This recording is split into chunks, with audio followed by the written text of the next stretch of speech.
ফরিদপুরের ভাঙ্গায় দেওয়ালে দেওয়ালে নানা রঙের আলপনা আর দৃষ্টিনন্দন ক্যালিগ্রাফিতে বদলে গেছে সার্বিক চিত্র। ভাঙ্গা ভূমি অফিস সংলগ্ন দেয়াল, উপজেলা চত্বর, বিদ্যালয় চত্বর, মালিগ্রাম হাইওয়ে সড়ক সহ দেয়ালগুলোতে যেখানে আগে বিভিন্ন পোস্টার ছিঁড়েছিল আর এখন সে দেওয়ালগুলোতে শিক্ষার্থীদের রং তুলির আঁচড় পড়েছে, সেগুলো এখন নতুন রূপে সেজেছে। আর এই দৃশ্য দেখে আগত পথচারী ও সৌন্দর্য পিপাসুরা শিক্ষার্থীদের সাধুবাদ জানিয়েছে।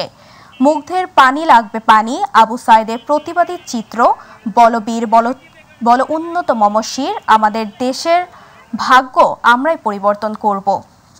এমন নানা প্রতিবাদী ভাষা, শোভা আর আলপনার পরিবর্তনের ছোঁয়ায় লেগেছে শিক্ষা প্রতিষ্ঠান উপজেলার বিভিন্ন গুরুত্বপূর্ণ দেওয়ালগুলোতে।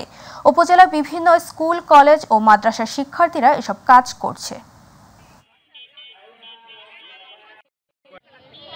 আমরা নিজেদের থেকে নিজেদের ইচ্ছা এটা করতেছি, নিজেদের উদ্যোগে প্রশিক্ষণ প্রাপ্ত নয়, কিন্তু সবাই পরিশ্রম করতেছে, নিজেদের প্রতিভা জ্ঞানে ফুটে তুলতেছে।